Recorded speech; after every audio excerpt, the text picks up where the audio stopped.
Hey, Topping Your Life's Math and History, and we are going to take a look at the directions with quadratics. So recently, we've been doing a lot of quadratics in the past few videos for the algebra unit. But what we're going to do is understand that sometimes we might not have a graph with us, and sometimes we might have to think a little bit differently on how we can create our graph and create our equation. So let's see what happens. Find the scale number if we use this equation right there, and we have to use it with the vertex and a point going through that. Well, how are we going to do that? Well, if you take a look at the last video or look at this, it's kind of like a directions. So the A is what we're trying to find. Helps you scale and reflect something, a graph.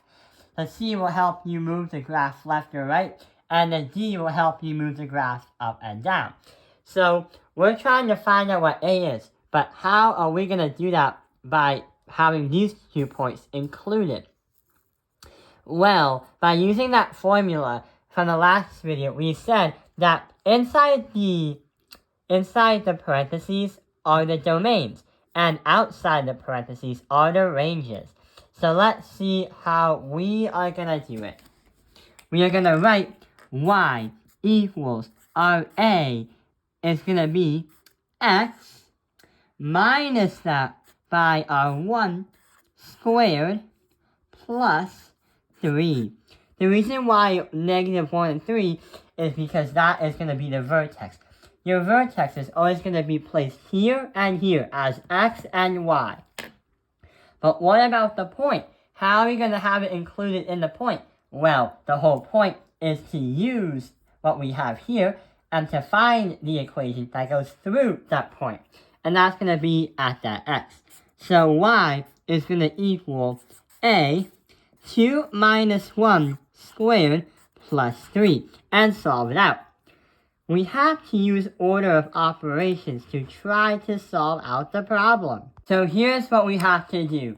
2 minus 1 because of parentheses for order of operations with PEMDAS or GEMS. So 2 minus 1 is 1 squared. So parentheses 1 squared. So that's connected to the A plus our 3. We can subtract by the 3 and subtract this side by 3. And we are going to get, we have 1 squared. 1 times 1 is 1, or just A. And we have nothing else, so negative 3 equals A. Or another way, A equals our negative 3. So in order to solve it out, we set up the equation, we put our point in, and we solve A algebraically to get A alone. And that is what's the scale number, to make a parabola go through the vertex and the point listed below. So that is the much harder way to understand how to do directions with quadratics, but sometimes they can be very, very direct. And I mean very, very direct. The graph was shifted to the right 3 units and downwards 2 units. So in order to find that, we can easily use this piece of paper right here. So nothing is being scaled or reflected, but we are having some left or right movements and up and down movements. So here's what's going to happen. The graph was shifted right 3 units.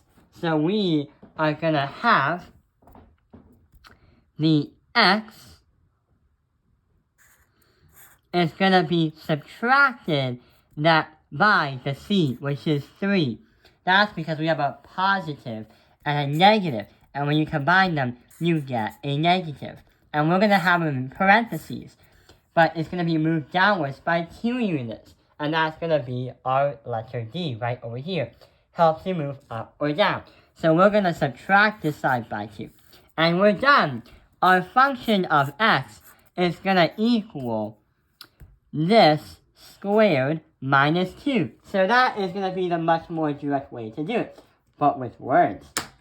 So that is how you understand with directions with quadratics. I hope this video has helped you understand directions with quadratics. Thank you for watching Top Opinion Lines Math Industry. Like and subscribe.